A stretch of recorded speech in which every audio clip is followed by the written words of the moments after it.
64? Yep. Sorry, what page? 64. Just briefly, there was a proposal in the city clerk's budget for an additional records clerk. That's why you see the difference in the regular employee salaries. We elected not to fill that additional position. Other than that, the budget is very straightforward and parallels last year's budget.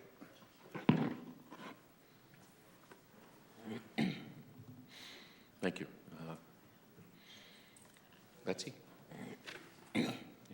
Hi, y'all. So it does kind of parallel. I did send you all a letter, so I didn't talk to you individually. So the same letter would get out to all of you about a increase in the assistant city clerk's salary and an increase in the department head's salary. You've all had time to read it, I assume. So if I can answer any questions, please feel free. Members? Yes, Alderman Burnham? I just came from another meeting where you have to push. Thank you, Betsy. Last year, you had recounted a lot of the deficiencies in your department due to the staffing levels. A lot of things were out of compliance with. Can you provide an update to the status of that? Have there been efficiencies found? Are we still deficient in areas in terms of regulations, regulatory matters, and things like that? Sure.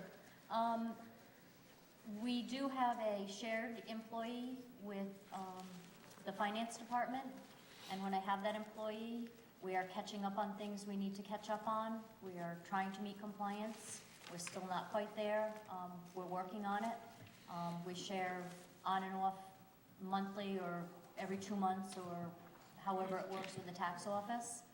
Sometimes they're busy the same time my office is busy, but we worked it out very well. She is a bilingual person, so sometimes in the middle of the day I have to call down to finance to see if she can come up and translate for us, which seems to be no problem. So we work together. I work together with the tax office very well, and she works very well with me to share that person equally. So that is helping with catching up on some things. That's great. Where do you see are the biggest gaps ahead? Well, I'm still trying to work on catching up on organization, down in the basement vault, down in the personnel vault, so getting things organized so we know where they are, getting a list together. Also, with the minute books, we're working on, that's one of the compliance things, we have to have permanent minute books on acid-free paper, so we're working on that also. We just got in this past January a new server, which was, the old server was very old, and we were afraid it was just gonna completely die on us, so we worked on some of extra money that I had in a dollar fund to pay for that, and then it's gonna come out of the budget this coming year. It's been put in the budget to come out of one of my line items. That's why one of them are increased so much. Thank you. Thank you. Thank you. Other members? Alderman DeLucia?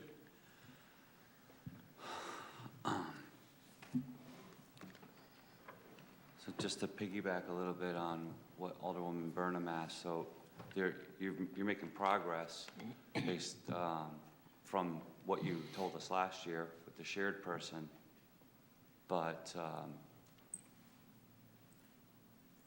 the issues are not resolved completely. Is that a fair assessment? Correct. So, as I understand it, in your budget request, there was a request for a 1.0 FTE for this year, and in addition to that, you were requesting a little bit of a salary bump for the department head and the assistant city clerk, or was it one or the other?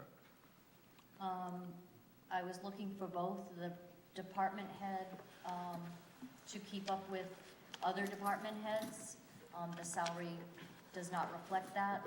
Remember, for that position is the 35 hours a week plus the council meetings, which are 6 to 7, 5 to 6 hours of work at night that isn't reflected in the salary. And it's been like this for quite a while. It seems to be forgotten about, that the clerk's salary is not where it should be. The assistant clerk is I believe a 12 on the list. Wait a minute, sorry, let me get that paperwork.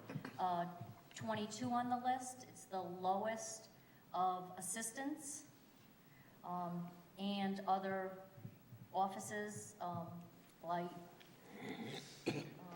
pool coordinator, assistant coordinator of things. It seems to have a grade all to itself. And the responsibilities are very steep for the assistant. So when the city clerk is not there, the assistant assumes all the duties of the clerk. So summons when they come in, FOI when they come in, decision-making, when that has to happen, it falls on the assistant's shoulders. It's part of statute, that by statute, she has to sign off on everything. So you have to get somebody who's reliable, dependable, honest, trustworthy, that can handle that responsibility. And we have all of those things. And we have them at the present time. I guess what I'm driving at is that in my simplified view, it seems to me that the additional workload put upon you and your assistant, because you are short-staffed by a full person, is not being adequately compensated. Is that Correct. We do the webpage, we do all the postings, which does take a while. We have other FOIs, we do all the FOIs, do all the genealogy requests, and those take time besides answering the phone and kind of being the operator central sometimes for the city. Additionally, is the volume of work increasing in your office over, let's say, the last 2 years, would you say? Are you experiencing increased volume? Well, yes, because there's more committees adding, more committees, so that means more agendas, more meetings. Since CMAC now has to post all their minutes and all their agendas, sometimes they have 7 minutes a month, maybe, 7 agendas a month, special meetings. So of course that adds to that workload also. But other things are increasing also, but there is a decrease sometimes in land records because there's not a lot of people selling their houses or not a lot of businesses that bring in big revenue. But we just don't work at the counter in our revenue office. We have more births this year. In March, we had quite a bit of deaths. And with this epidemic that we have, we see a lot more deaths coming in. So, yes, it's picked up. Okay. Thank you. Thank you. Other members? Alderwoman Filbert? Just so I'm clear, the city clerk's position is a 35-hour work week, is that correct? Correct. So you're compensated for 35 hours a week, correct? I'm just trying to get this clear in my mind. But you come to council meetings twice a month, which can be anywhere from, on a good night, they're an hour, on a bad night, they can be 3 or 4 hours. So how are you compensated for those hours? You answer that, please? Are you asking me? No, I'm asking I someone. know, you were looking at me, I wasn't Well, sure. I didn't, you, I'm putting it over to you, I guess. I don't- It's not compensated, it's part of the salary. so the city clerk is paid for 35 hours, but works 40, 45, and it's just, I don't get it. I don't understand it. Well, most department heads work more than 35 hours a week. And they're not they don't have comp No, time or no. anything, okay. Well, I've said this many times in the years that I've been here. I think it's long past due that the city of Norwich invest a little bit of money in a classification and compensation schedule to find out where we are with our job descriptions and our salaries. And I would encourage you, Mr. Salamone and Ms. Marks, to have a discussion with me about that. I just, the city clerk's office is extremely busy, extremely busy. And I noticed, and I'm embarrassed to say that I missed in your budget presentation that you were reinstating the 4 positions that were cut to part-time to 28 hours a week last budget season, that you're reinstating them to the full 35 hours a week. So in all honesty, certainly the city clerk's office is as busy as the treasurer's office or the human resources office, the assessment. And I don't think that Betsy or the city clerk is asking for the world, but I have seen over time that for whatever reason, that office just seems to slide down the ladder, and I don't understand it. She does manage to get the work done. If she is mandated by the state to keep certain records and we're not in compliance, doesn't that leave us open for different legal issues? Hasn't been sliding since I've been the city manager. We've increased it by a half a position. And the decrease was in fiscal 15-16, which wasn't my budget. Okay. But over time? So, and the answer to the other question, if we are not in compliance, are we liable? I think we do our best to be in compliance. I wouldn't volunteer that we're not in compliance. Well, I believe that the city clerk just said that we are not in compliance with some things.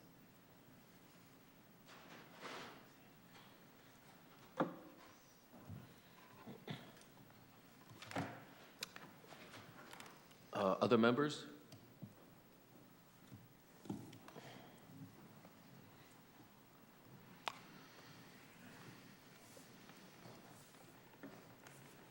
Well, I appreciate everything that is done in the city clerk's office. yeah. They're always very polite to me and accommodating, so I appreciate that. Thank you. Sam, would you like a few minutes? I will catch up with her later rather Okay. than repeat everyone else's questions. Thank you. And welcome. We're all set. Thank you. Thank you all.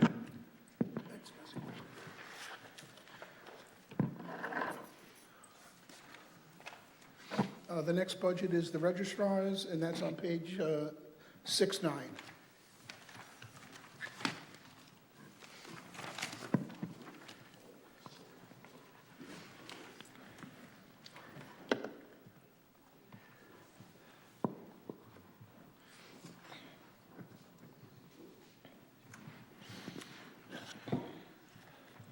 I don't have any comments on the budget. I'll defer to the registrars.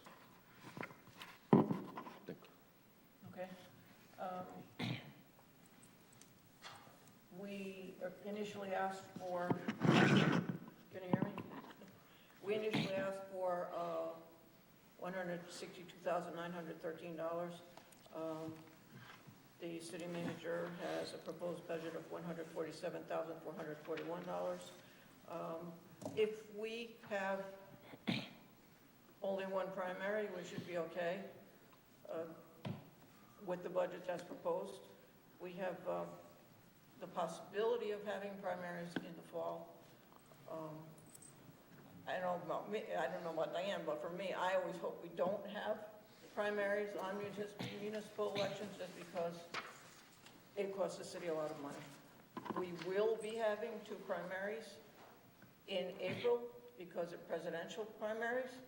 So those will cost us a lot of money because we have to have a lot of additional help when we have 2 primaries, especially because school is in session at that time and we have to make accommodations to work around that situation.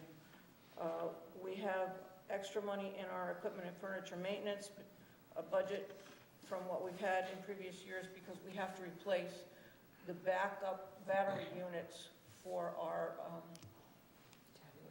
voting tabulators. It is required by law. They were originally provided to the registrars by the state.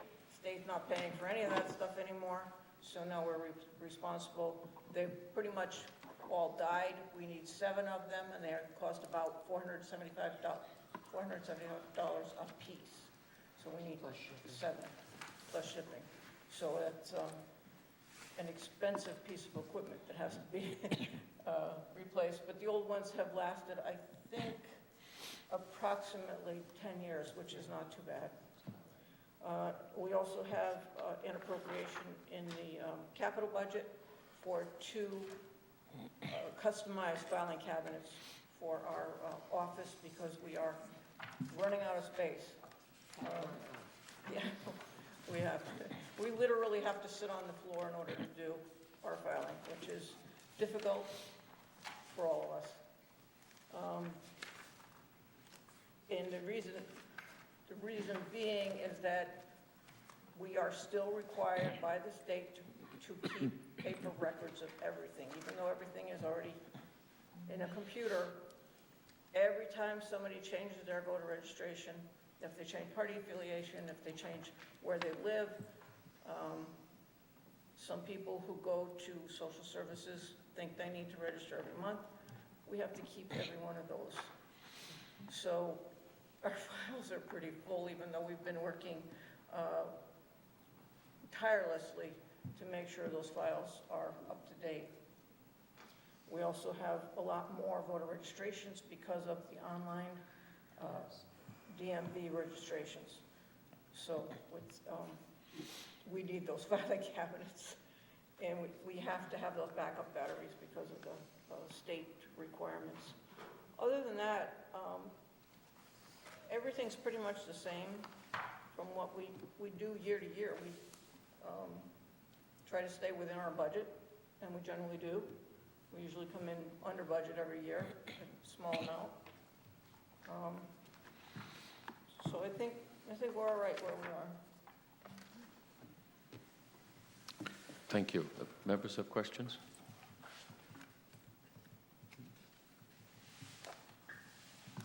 I do have Go one. ahead, Alderman DeLucia. Thank you. So I'm just a little bit curious, that's all this really is, that your budget request was almost $163,000.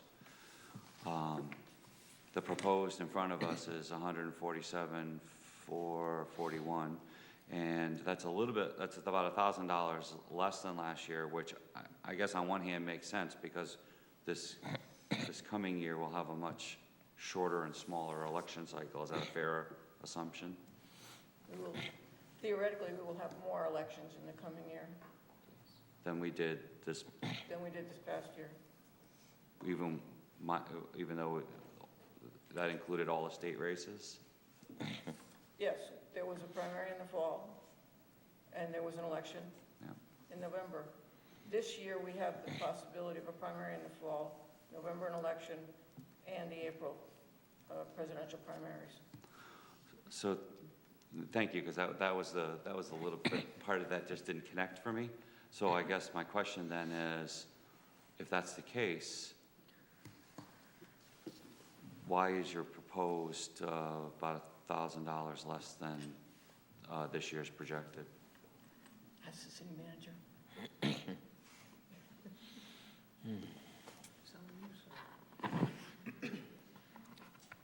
Based on historical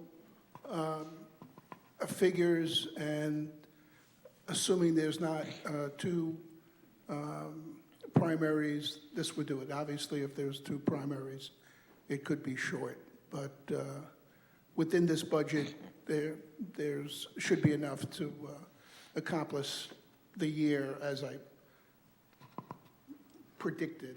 You know, could change. Well, thank you. The key phrase in what you just said was based on historical data, right? So this is based on some math. This isn't just, just a arbitrary decision to reduce it by. Yes. Okay, thank you. That's really what I was getting at, and thank you very much. Thank you, Mr. Mayor. You're If, welcome. if I can pitch in, if you look at the 2017-18 actuals. Yeah, mm-hmm, They were Yes. about $20,000 under budget. yeah. So Yeah, I didn't know, I noticed that, but I didn't want to go back that far and ask people to recall from memory why, but yes, thank you. Other questions? Thank you. Good to see you.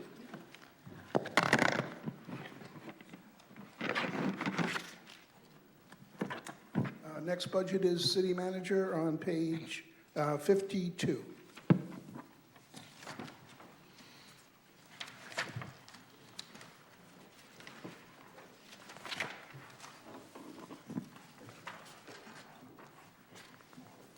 This budget generally follows the previous year's budget. I'll take any questions you might have.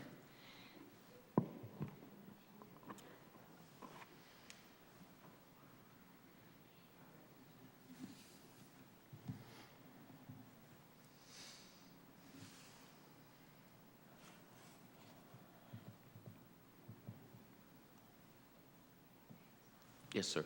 Floor is yours. I don't know how to ask you this question because it just seems odd to ask, to ask it the way it's going to come out, so please forgive me. But is all the work that needs to get done in the city's manager's office getting done?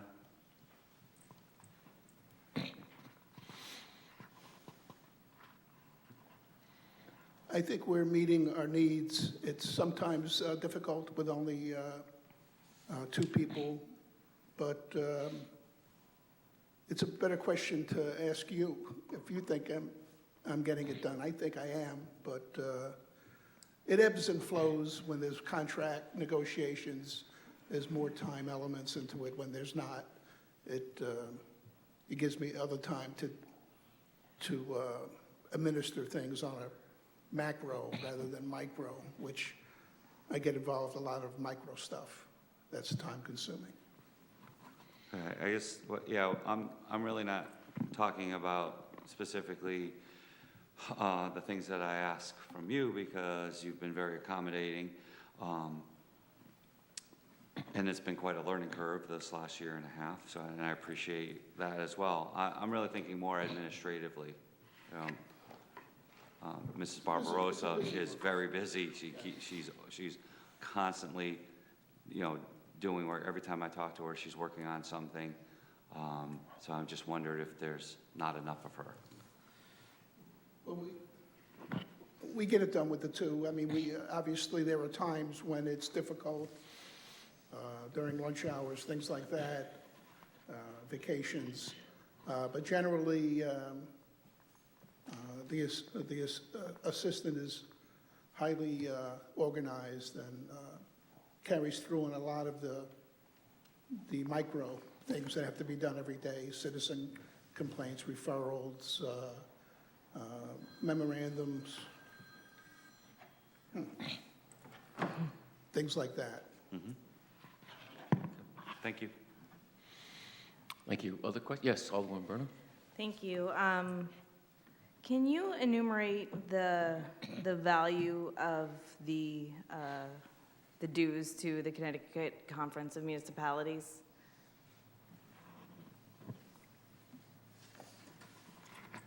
Well, this year was the first year that CCM has all 169 towns are now members, which I think answers part of the question. It actually doesn't. What is the value to us? The value to us is input on legislation. I'm on the legislative committee, and now I'm on the board of directors. So I have direct input into potential policy-making issues with the city. I feel that's very important. There's 24 board members, and Norwich it has one. And I think that that's a very valuable, also gives us a discount on KERMA, which is the Connecticut Interlocal Risk Management Agency. We get a discount by being a member. So The those- third is that I believe council members do avail themselves of using CCM for inquiries, direct inquiries. They do that, and I do that. And I know department heads use CCM for research, salary surveys, things like that. Okay. Do our dues go to their, other than the legislation and things that are because they lobby on behalf of things that are not necessarily municipally related. So are our dues separate from their other lobbying arm? I'm not sure what, I can talk to you in more detail about it. I don't want to take up time here, Okay. but, and do the discounts that we get, are those, I think we have, it's very valuable to have you as a leader there. I would like to hear more about what you're advocating for, because some of the things that I have noticed that they lobby for, I personally believe are in direct conflict with a lot of the people that we represent. But not all the time, not 100% of the time. So I would be curious to see what kind of legislation that we're putting our name in for and lobbying for. I think there needs to be a little bit more transparency there, because I just have concerns. great. If I could add to that question and the answer a little, there are also a number of senior citizens in the city of Norwich who, because of our membership with CCM, actually get assistance with prescription drug purchasing. There's a program that they sponsor through CCM. The last count, I think a couple of years ago, I saw was about 175 people who took advantage of that opportunity to reduce their prescription drug costs. Our membership gives them access to that statewide program. All right, and I understand that, and that's stuff that I do know, I'm aware. I just think that it's not, in total that I'm questioning everything. I just think that if you're sitting on the board and we're lobbying for certain legislation, it would be good to get updates as to what those are, to be able to provide feedback. I'd be glad to do that. Thank you. Are there other questions? The city manager?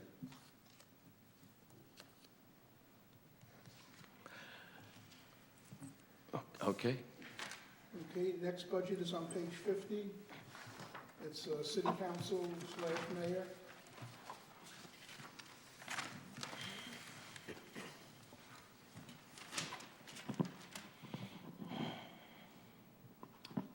The budget is pretty much a duplicate of the budget of 18-19.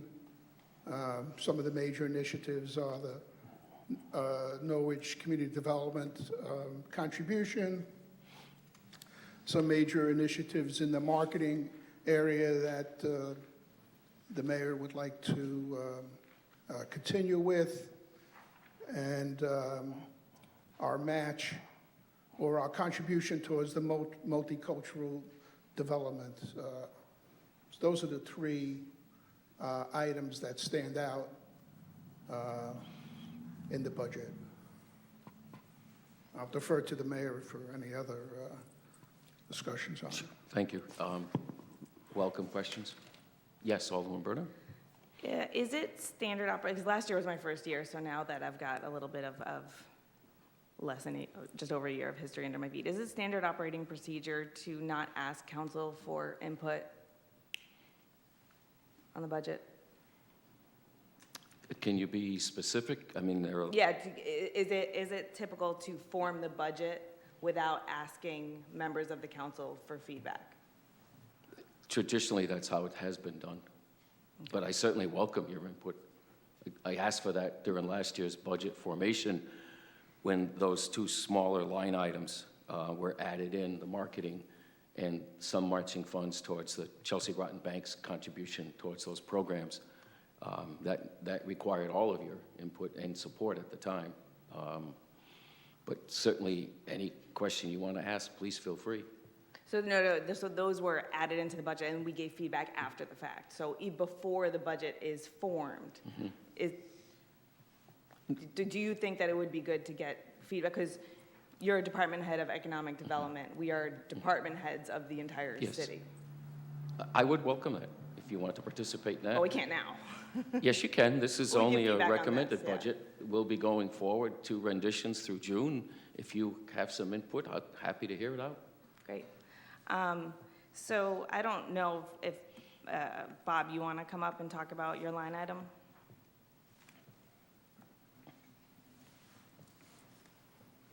Am I supposed to be good? Yes, as good as any. When the council invites, you respond. Appreciate it.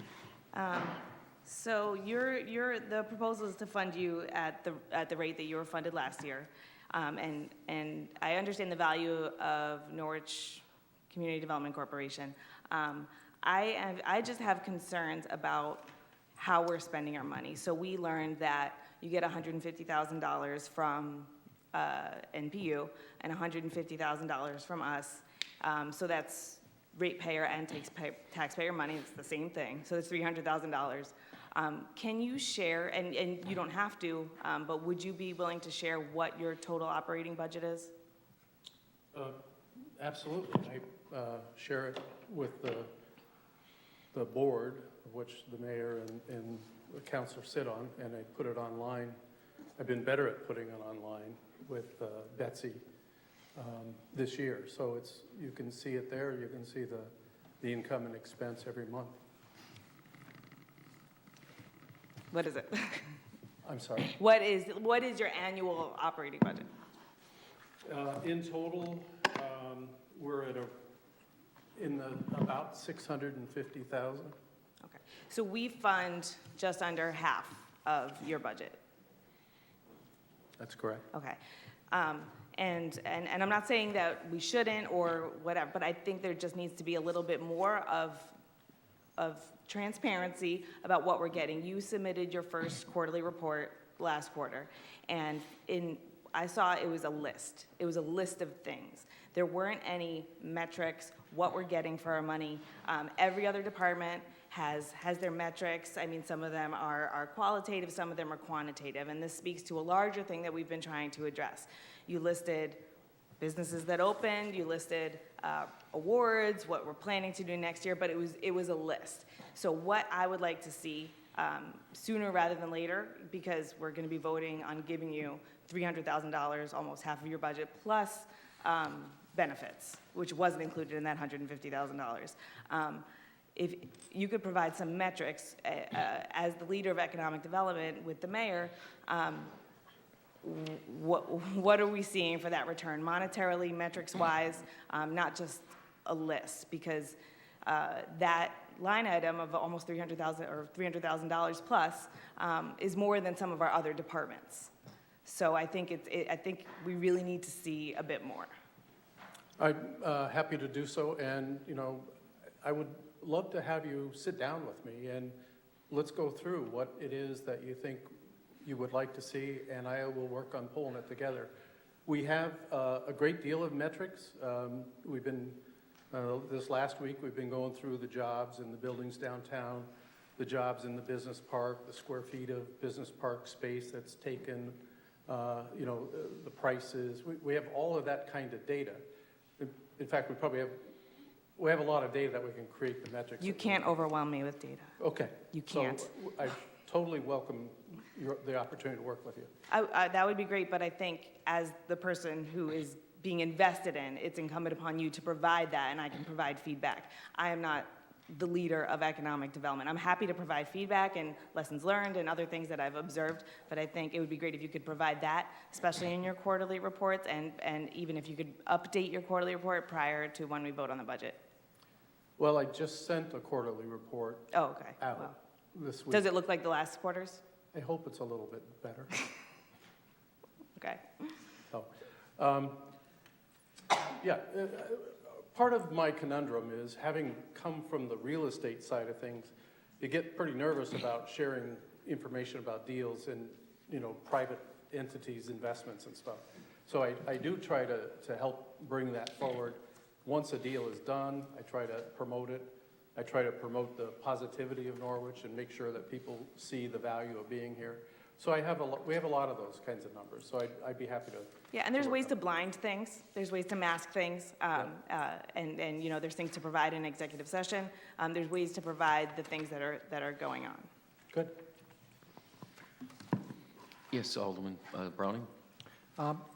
For example, lead development, you don't have to give us a list of everyone you met with. I wouldn't expect that, but certainly it'll be useful to know how many hours a week, roughly how many people you're meeting with, how many get past the first stage. And I mean, obviously with the quarters, they go up and down, but having some sort of metric for that would be useful. I know real estate agents undoubtedly do that. I do have another question, which I'll defer to Suki for, but I'll catch her after the meeting. Okay, so pipeline kind of information. Yes. And even if it doesn't work out, it's useful to know. It would be useful to know, for example, if you're showing me something in the industrial park and you have to show like the same piece of property to 20 or 30 people before you actually get an offer. Will do. Other members? Alderman DeLucia? You know, and for my part, to tag along with my colleagues, I certainly understand that there are certain aspects of deals that are in the pipeline or pre-pipeline that are going to remain confidential for all the reasons why deals need to until they're done. I think that this connects all the way back to the conversations we had last summer regarding economic development in terms of having at least I hate to say the word estimate, but at least have a handle on what's the city's return on investment. You know, and to me that metric is, is growth in grand list. Right? Now that has nothing to do with potential projects. That's projects that have come out the other side of the pipeline and are now operating. How is that impacting our grand list? What is that tax revenue really about? So that we, when we discuss the allocation for NCDC and frankly the allocation for all of our economic development efforts, we have some dollar amount that we can talk about with the community to say, right, we're investing here and this has been the return so far. And, I just had to pause for a moment because I'd like to finish that thought with, I truly appreciate your willingness to meet with us. Right?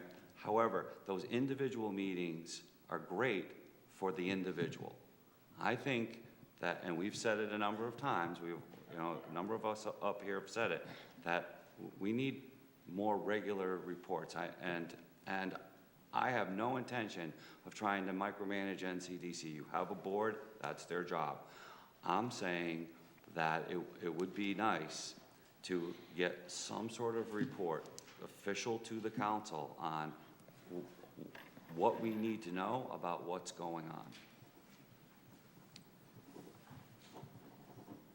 And that way we're all hearing the same thing, we're all hearing each other's questions, and we're all hearing your answers to those questions. Last but not least, I'm not picking on you, I don't mean none of this is personal, but I raised it last year and I haven't seen progress.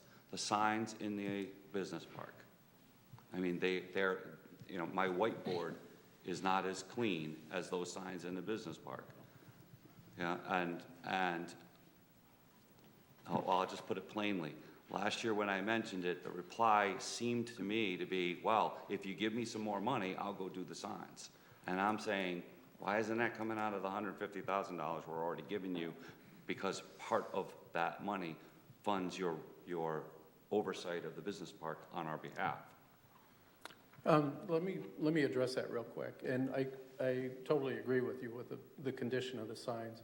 I have a complete proposal for a new sign protocol and development. And I am bringing it to a committee of the board of NCDC to review. There's a business park committee that will review that. And the price tag will be an issue as to how does some, how do we get the funding to pay for that? So we have approached a number of the businesses in the business park, and there is some willingness for them to participate individually. And I anticipate that that will be part of the discussion with the committee of the board. And hopefully, in 3 months' time, we will all have a better outcome on those signs. Okay, thank you. Thank you. You're welcome. Other members? Alderman Philbrick? Yes, Mr. Mills, can you explain to me, when we had our meeting with NPU the other evening, Mr. Chris LaRose told us that NCDC participates in NPU's healthcare program. How many employees actually participate? 2 employees? That would be you and Jill? Correct. Are they individual or family plans? Individual for Jill and family for me. And Mr. LaRose also said that, or somebody said that NPU pays 90% of the premium and NCDC pays 10. Is that correct? The individuals pay 10, correct? The individual paid 10%. What does the family pay? 10%. It's not the corporation doesn't pay, the individuals pay. So Jill pays, I pay. Okay, and NPU picks up the rest. Well, who came up with that arrangement? It was part of the deal when I signed on to take over the leadership of NCDC. Okay. And I agree with my constituents on this side that I think that we need a lot more information. I mean, NCDC comes to us each year and asks for $150,000. I need to know what I'm getting for my $150,000. I have no idea what you make for a salary. I have no idea what Jill makes for a salary. I have no idea. Your annual operating budget is $650,000. You get $150 from us, $150 from NPU. Where does the other rest of your money come from? What do you spend it on? It's hard for me to say to any entity, fine, here's $150,000, when I have no clue what you're spending it on. And it's not, the library's going to get the same thing because all they say is we need $1 million. Well, things have got to change. So quarterly reports would be magnificent. And I also agree that we need to sit in mass and discuss things because I didn't go to the last meeting, so I have no idea what happened there. I have no idea. And I don't have time to be going on the web and reading all this stuff. So I would like to see more communication and more transparency. That's fine. Could I just ask, have you not received the email this week with the quarterly report? I haven't. Was it this week or last week? No? Any of the rest? Have you not received it? Has it been sent yet?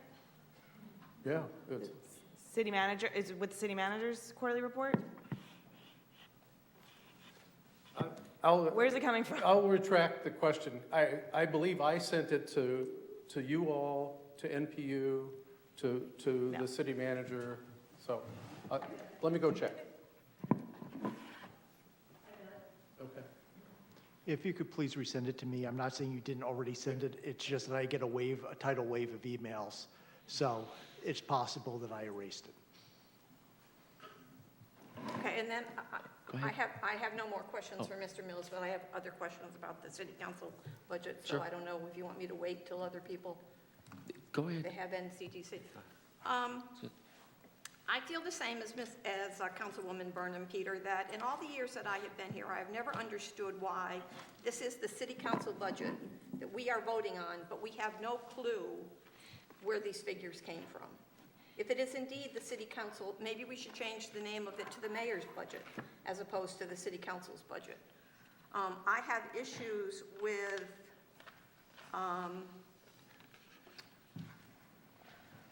let me go down here. Well, we've talked about sector before, now we're talking about marketing.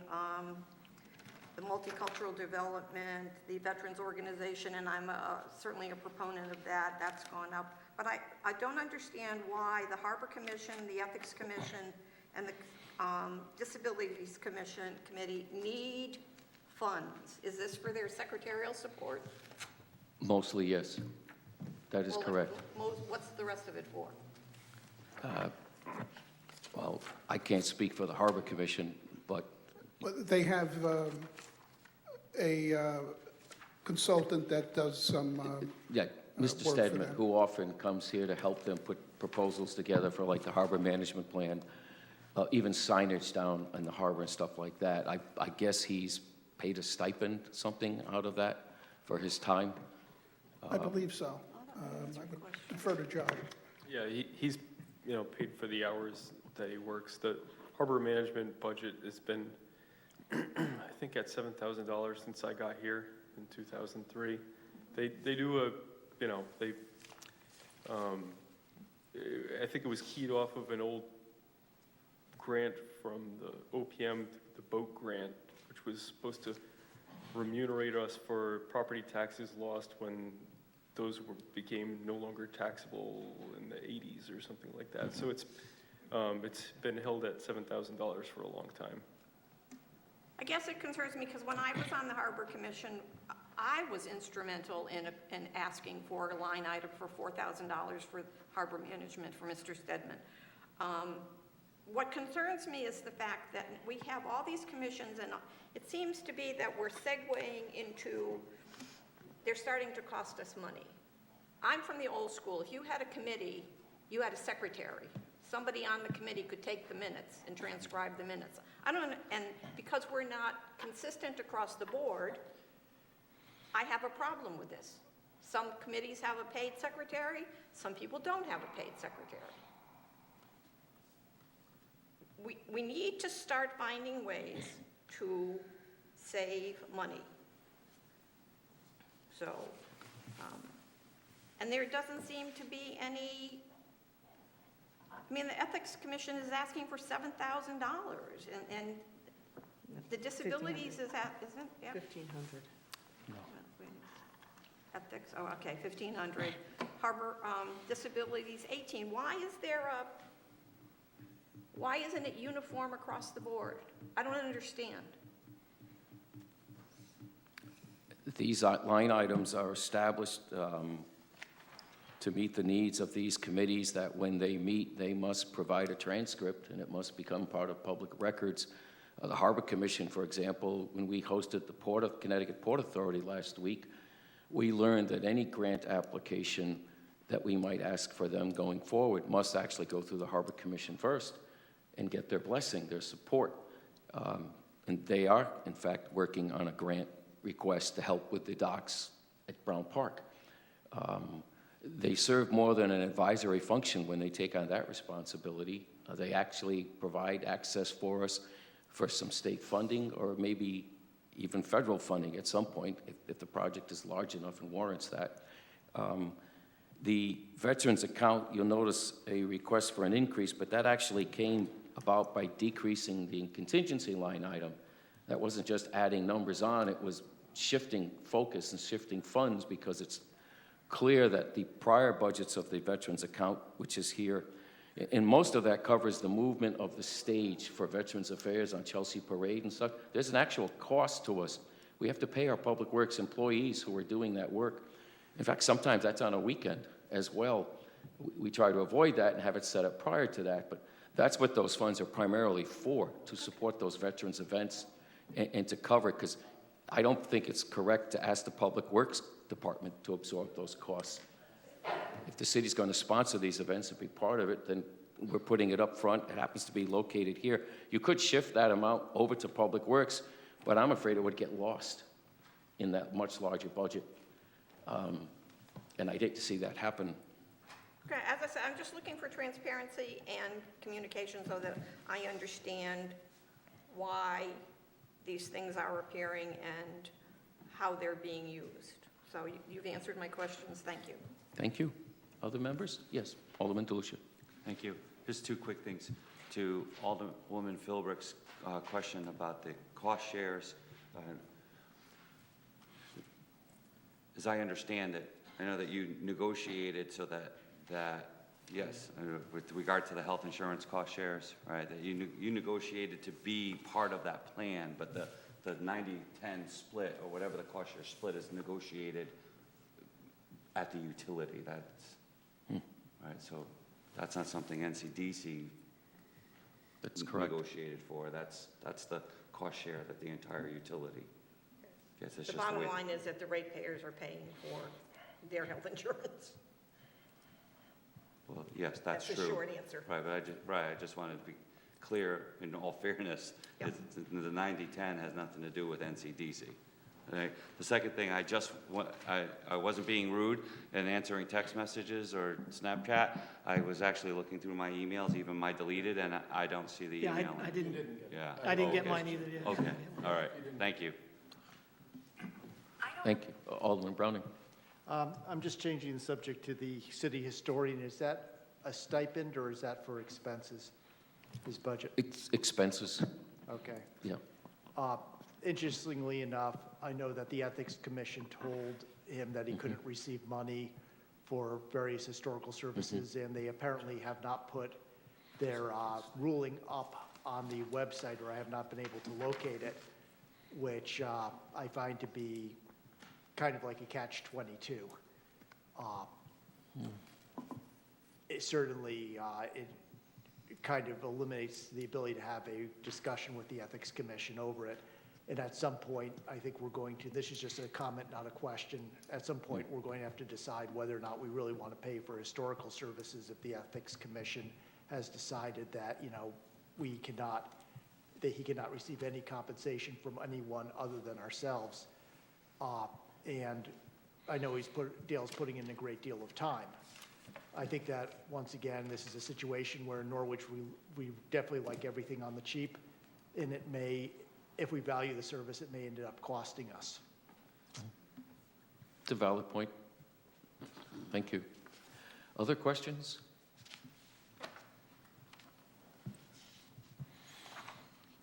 Thank you for joining us. Thanks, Bob. Thank you. The next budget is Human Resources on page 62.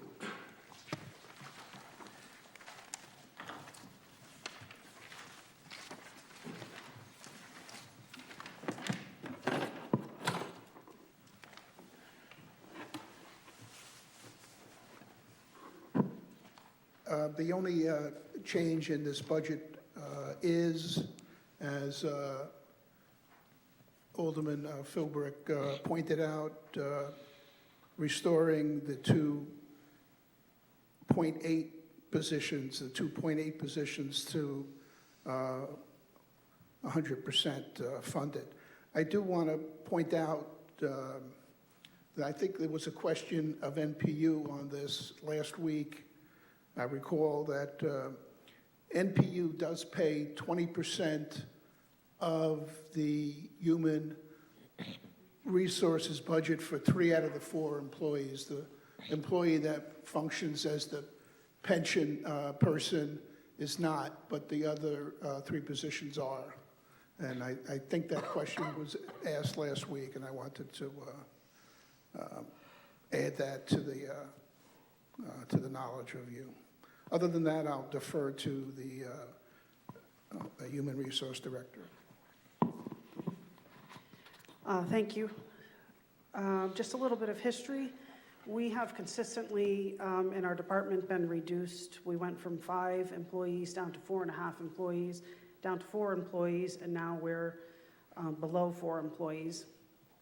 You know, by reducing the staff last year, really strained our ability to adequately do what we do. I think the council probably knows some of the routine things we do. Recruitment, benefits, pension administration, workers' comp, collective bargaining, but I don't think they realize the uncommon things that we do or things that you can't measure in a quarterly report, say. We manage risk.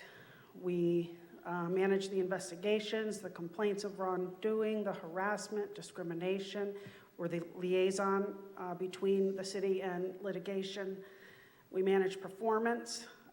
Examples would be possibly excess sick time usage, underperforming employees, conflict between departments, skill gaps. We manage compliance, work rules, state and federal employment laws, safety, workers' comp laws, collective bargaining agreements. An example of something that we did, which I heard Betsy talking about earlier, was the ability to share resources, which was a negotiation between Human Resources and the union. It was challenged. We went in front of the State Labor Board and we prevailed, and that is the reason why we can share resources. So those are some of the things you probably don't realize that goes on, but they do go on. We also workforce plan, we workforce management, we try to succession plan,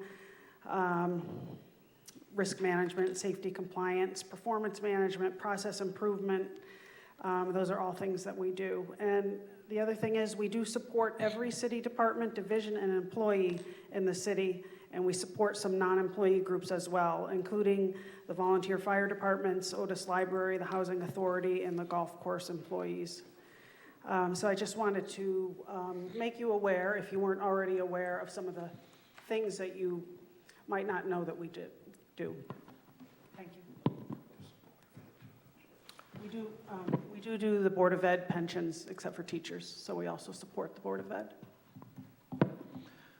Members have questions? Yes, Alderman Burnham? Is that 20, thank you for providing all that information. I think we do need a balance of the qualitative and the quantitative, the intrinsic and the actual things that we do, because it doesn't paint the whole picture. So thank you for providing that. The 20%, is that reflected here, or is there an additional 20%? No, there's a revenue line item in revenue that would, where it would be shown. So this is the total that is expended minus 20%. Right, and that shows up in the revenue line item rather than the expenditure line item. Thank you. You can actually see it on page 47 of the budget. Toward the bottom, it says, in other revenues, it says HR services to other funds, $42,690. Might want to put an asterisk in the budget or something so that we can clearly see that. Just learning as we go. Other questions, other members? Alderman DeLucia. So I just want to be clear, you said that other than their retirement plan administrator, NPU, that's where the NPU 20% applies to the other four, including the director's salary? Yes. Yes, three out of the four. The director, assistant, and one, The director, the assistant director, and the HR assistant are the positions that receive the 20%. So not the labor relations clerk. That's The not labor budgeted. relations clerk was Well, eliminated from the budget. that's where, thank you, that's where I was going. I see that as a zero, so I was wondering why that would be a revenue if there's not a person there. Okay, thank you. Took me right to my question. Thank you. Thank you. Other questions? Thank you. Thank you.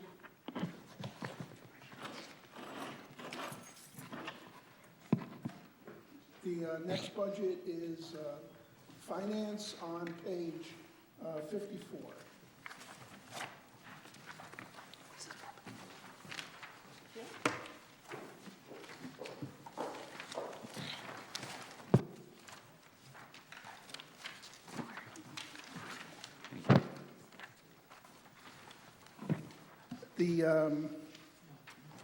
This budget has one new employee requested and approved by myself, and I think I mentioned it during my overview.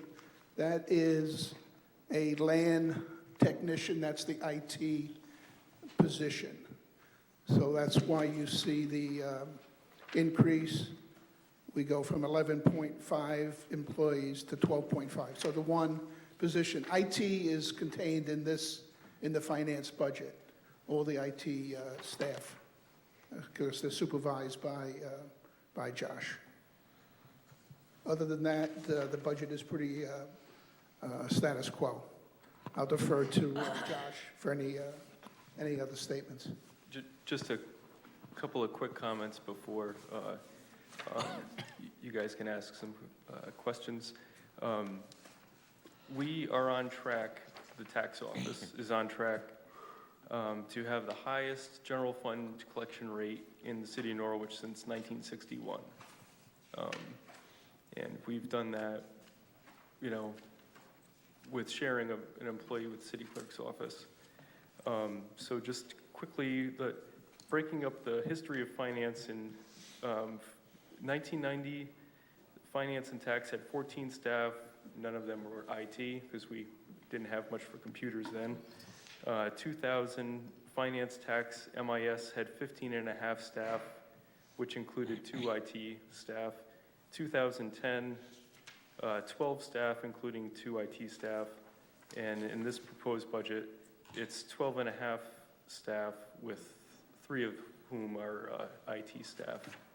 And the IT staff, I mean, if you break down their time, I don't think very much of it is actually, on finance stuff. It covers the whole city, and a lot of it is pretty much supporting public safety. But those are just some quick points I wanted to bring up before questions. Yes, Alderman DeLucia. Well, I would just like to say that, I completely agree with the additional land technician. I mean, we know that IT is being crushed right now with the request for services.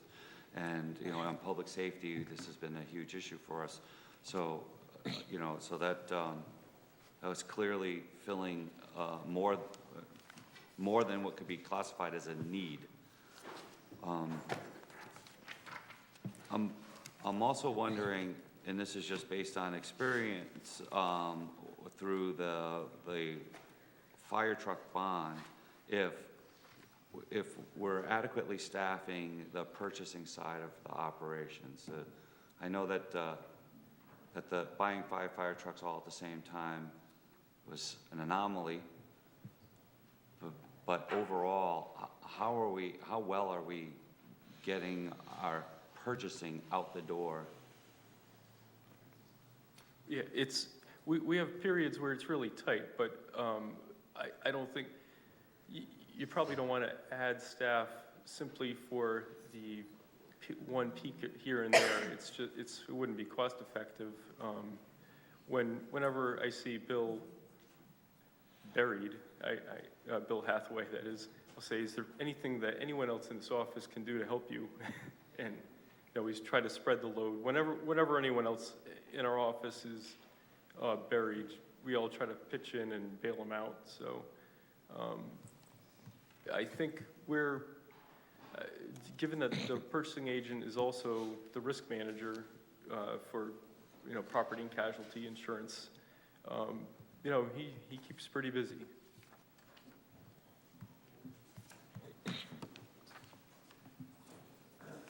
But still, it's, again, I'll ask this and hopefully it'll come out right, but still effective. I mean, he's pretty busy, but it's not to the point where purchasing is being negatively impacted. Some people might have to wait a little bit longer than they would like to, but I don't know whether it would be cost effective for the city to hire an additional part-time employee or full-time employee just to deal with a few peaks here and there. Okay, thank you. Thank you. Alderwoman Gould. I don't have a question so much as I have a comment. And I'm going to go to the revenue side of our general fund revenues and talk about the tremendous increase in our investment earnings. And I can only attribute that to the finance department and probably to our treasurer, who is making us money day in and day out. And it's quite an accomplishment that in 2015, 2016, we went from investment earning interest of just shy of $75,000, and we are projecting that the city could earn on its money next year $1 million. So I think Mike Gualtieri and your department, should get more than a round of applause, because this is just absolutely tremendous. And I compliment Michael especially, but the finance department, because you are obviously watching our money very carefully, and you are making us a tremendous amount of money, which allows us to do some of the things that we couldn't have done in the past that we can do now and certainly moving forward. So thank you very much for making those smart investments. I know you're not at the casino rolling the dice on black or red. But We cover the green ones, too. you cover green too, the zeros? But, so thank you for doing that for all of us here in the city of Norwich. Excuse, Michael, do you want to comment? You and I have a discussion on that almost weekly. Want to move on to the treasurer's budget? That's the next Yeah. budget. Okay. That's at page 59. That's what they call a segue.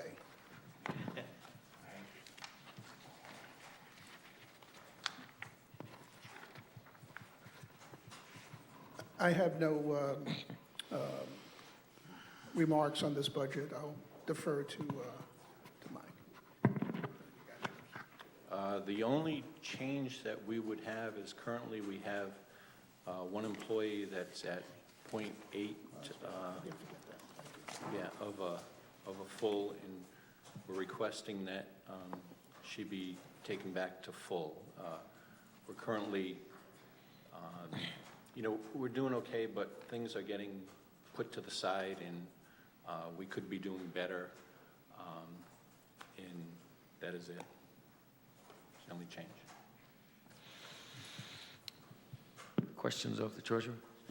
Anyone?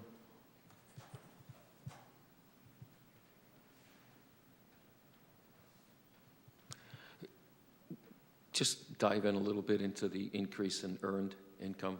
Sure. What Josh and I had done when I was first elected is we went to a 24-month CD maturity program where we set up about $1 million maturing each month. So there was always money available to pay for our needs. Then a couple of years ago, when interest rates started to rise, we said, you know what, we got to abandon that plan and go short-term needing 3, 6, or 12 months. And that way, when that money matured, as interest rates began to rise, we could reinvest those maturing monies at a higher rate quicker than extending it over a 24-month, $1 million per month. And we negotiated good rates with our partner, People's Bank, on our money market account, which is fully liquid. We're currently earning 2.25 on that. And in some cases at local institutions, you can't even get that on 6-month money. So, we continue to negotiate, and I know a lot of the folks, and have a little fun with it, and we've been knocking wood good so far. Other questions, the treasurer?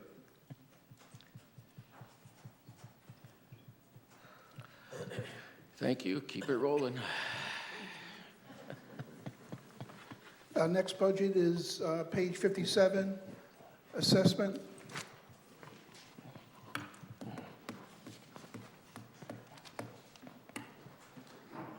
Hi, Donna. I just have one comment. It's pretty much status quo. We did restore the .8 person to a full-time status, and that's reflected in one of the clerk positions. I'll defer to Donna for any other comments you might have. Well, I think, what the other departments did, just to give you a little background for those of you that weren't here before all of the positions were eliminated. When I got here in 2009, there was the assessor, the assistant, and 2 full-time clerks. Plus, there was a part-time person that was hired as an outside contractor to do all of the field work. And when I lost my other employees and we went out and looked for a new one, we hired a gentleman who had the field work background so that we could take up that portion and not have to hire the private contractor, which meant that the other clerk position was taking on more responsibility, and then we lost that clerk. So it's been horrible to deal with only the 3 until this past year when you gave me the 0.8 person. I have a four-day-a-week person. What that person does, because Bill Lee in my office does all the field work. Carol Wood, who's been there for 20 years, does all the transfers and all of the personal property investigations and calculations. And the clerk in the office is the person who stands at that front counter and deals with everyone on a daily basis. And the clerk that we hired, I have to say, you have to come in and meet her because she's absolutely delightful.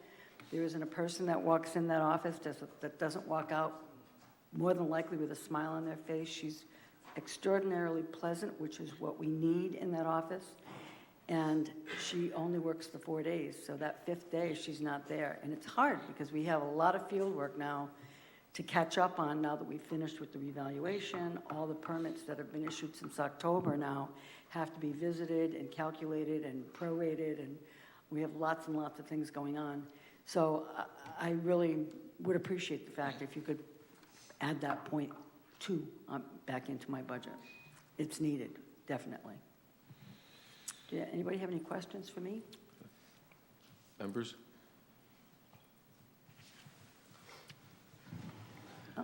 Good, thank you. I'll have one.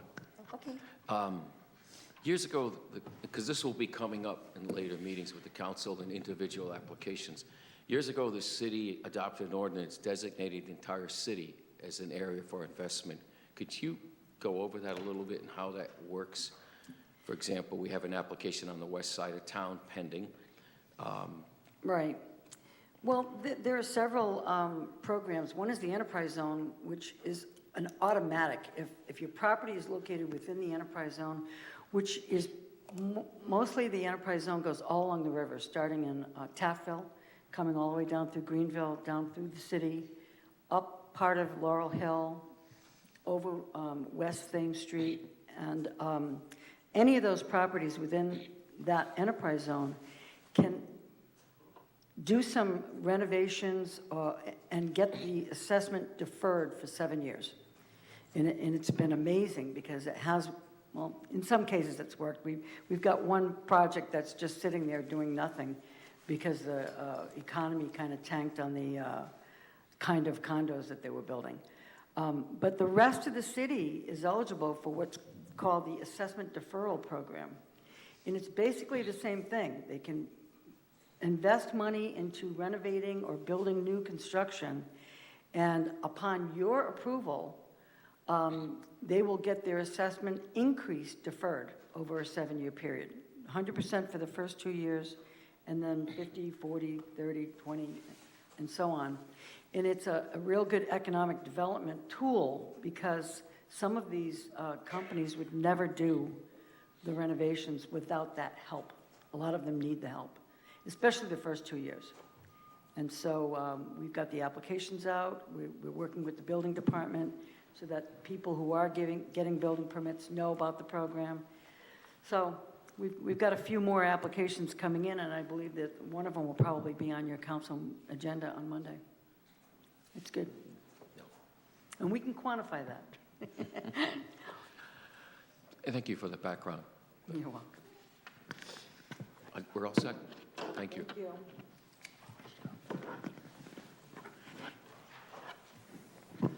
The next budget is Planning and Neighborhood Services. That's page 66.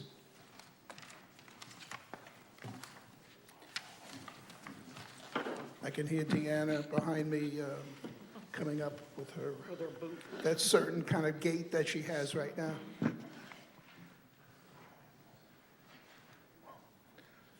This budget is, page 66, did I say that?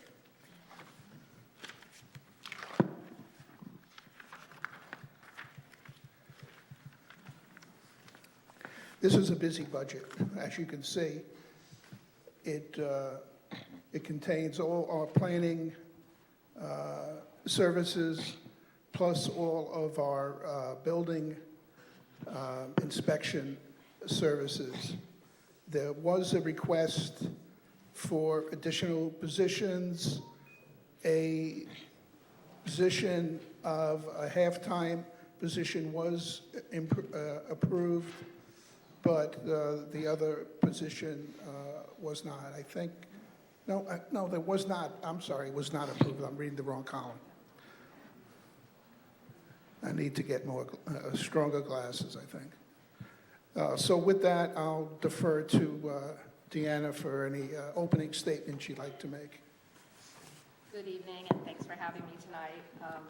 I do have comments about this budget, and if you would bear with me, I'd like to kind of go down through the page and kind of point out a few things for you. So I'm going to start with staffing. I want to make a couple corrections here to clarify.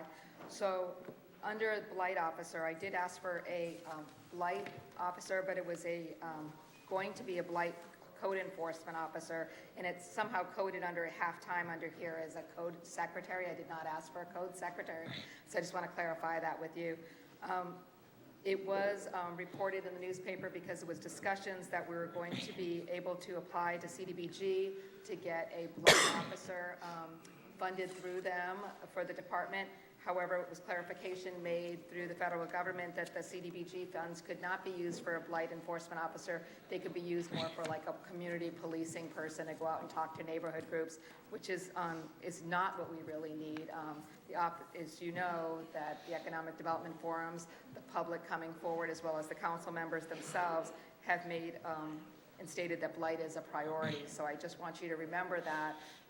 The blight housing code enforcement officer splits her time between doing blight and doing housing code. In housing code, a lot of those items are inside the dwellings. They're the heating systems or leaks or all kinds of things that you would find in some of the unfortunate apartments that sometimes people we get phone calls about.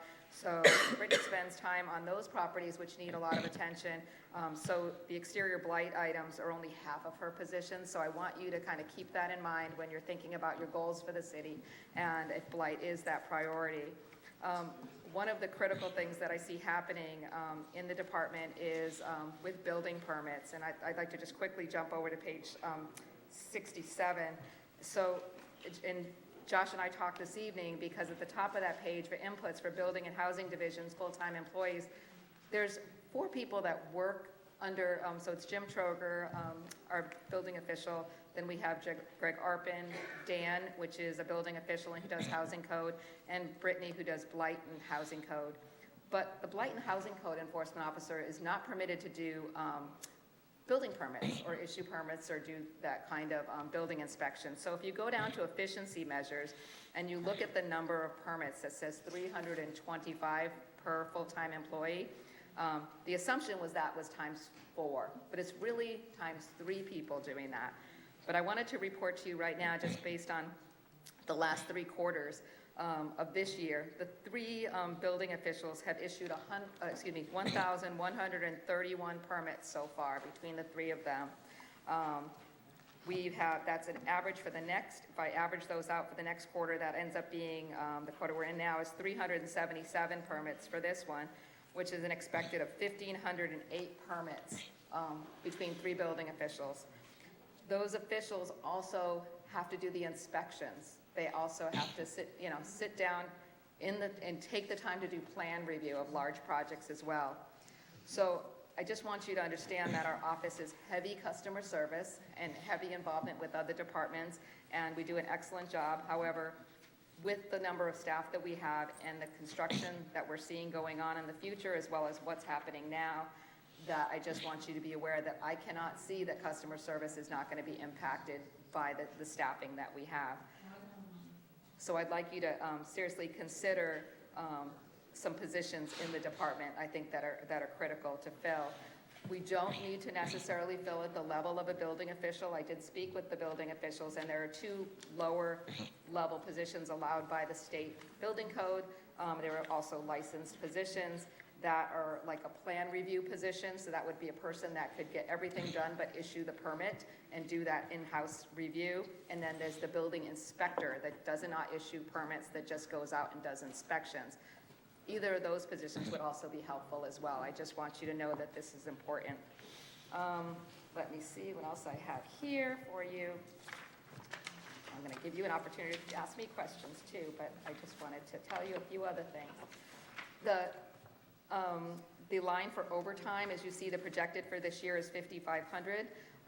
And I believe that's probably may even go over that this year because we only have 3 building officials that are working. And if any fires happen or any emergencies, they get called in as well. So right now it's been proposed at $3,500. I don't see how that's going to cover if this year we're up at $5,500, and I just project we have projects, 120 new apartments going in at the West Ledge, which are getting their permits any day, really shortly. We have the Hale Mill Hotel that's going to be coming, and multiple other projects in the city. So I think you need to look at that overtime and funding that a little more. One of the things I just want to point out that Alderman Joanne brought up, Philbrick brought up, was about the different boards and commissions. Under property services, under committee expenditures, the Historic District Commission, for some reason, is in this budget of this department. We have no control over that commission. I don't know why it's in this budget, so I respectfully ask that it be removed and put somewhere else in the budget. This comes up every year. They had asked for $2,388. The budget shows $1,000. We received a letter again from them on April 2nd.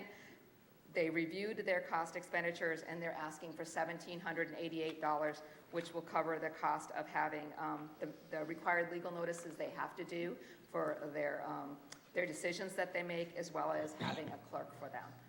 So I'd like you to look at increasing their budget and also moving their budget outside of my department. I'm open for questions. Members? Yes. Oh, please, Alderman Browning. Where would you suggest moving their budget to? Well, I think it would, since you have not suggesting it should be under the councils, but it sounded like there was a list of ones under the council, the Harbor Commission and other commissions like that. It just seems like it should be together with them. The only interaction we have with them is they do referrals of properties that happen to, someone wants to do building improvements in the local historic districts. They mail the applications to them, they deal directly with them. All we do is wait to get their referral like we do from any other departments, like the health department or anybody else. So it doesn't really make sense that they're in our budget. So I don't know, but I would recommend that they be, put somewhere else. Like where the city historian is? Potentially, that's really not up to me, but I just wanted you to know that that's something that, I go to bat for them every time, but we have no control over what they do. Go ahead. And one more question. So if I could simplify it, are you asking for a additional building inspector or an additional blight inspector or something else? Yes. I would say an additional building inspector or building official, but that could be at a lower level if you felt that, someone that could do plan review or someone that could do inspections. They need help. There's no way that they can do it with the 2.5 really time that they have, because Dan's time for building permits and building inspection, he also does that housing code like Brittany does. So he's doing those calls for apartments and going out there. So we really only have, focusing on doing building permits and doing building inspections for permits is really 2.5. So in the blight, I'm stating that if your goal really is to improve the aesthetics of the city and to meet the goals that we want for economics, another blight enforcement officer, an assistant, or at a lower level, an assistant blight enforcement officer, something like that. I just think that we need to look at those 2 positions critically. Other questions? Yes, Alderman DeLucia. I didn't see it in the capital request, but I've been in your space. And I wonder if this is the front door for developers to put their projects forward. I'm a little concerned about the state of your space. It's cramped.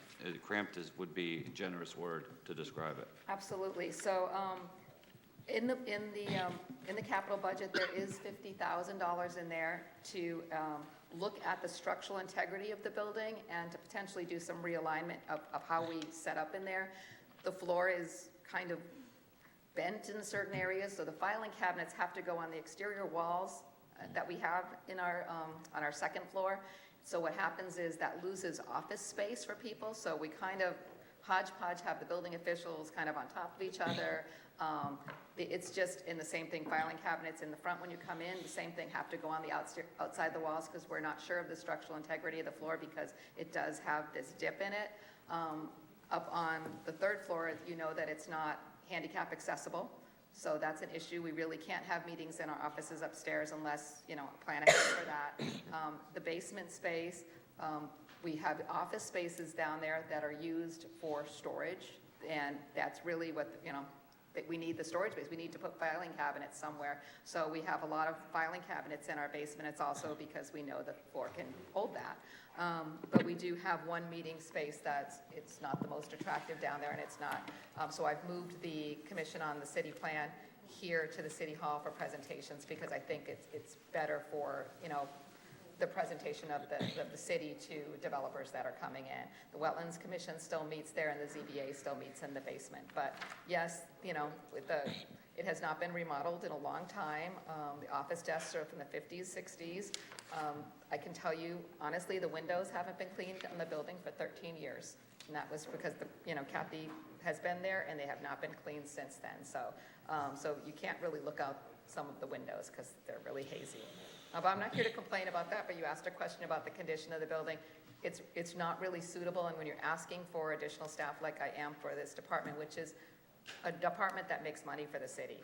We are an income-generating department, and we're high customer service, high impact. We spend time with all the different boards and commissions. We spend time with NCDC. We're out there with NPU, the Health District. And like I said, and so much of the public and homeowners, and they're coming in. Plus, we deal with a lot of residents that we have to spend a lot of time with.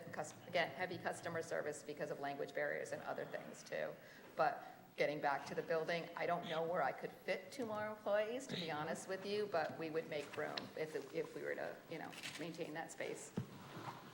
There is $50,000 on page 115 in the capital budget for structural and office layout improvements.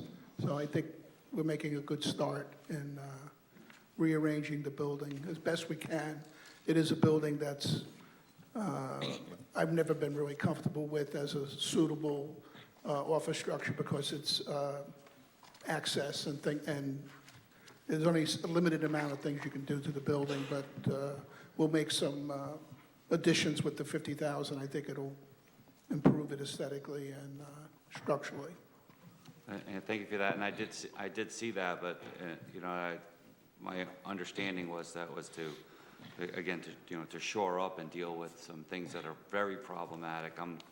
I'm concerned that the building. I have 2 concerns. First, obviously we have to make sure that the building's safe and functions, right? So I could see where this $50,000 would be a step toward that. However, it's still $50,000, even though a relatively small amount of money, it's still $50,000 that we're putting into a building that is not suitable for its current use.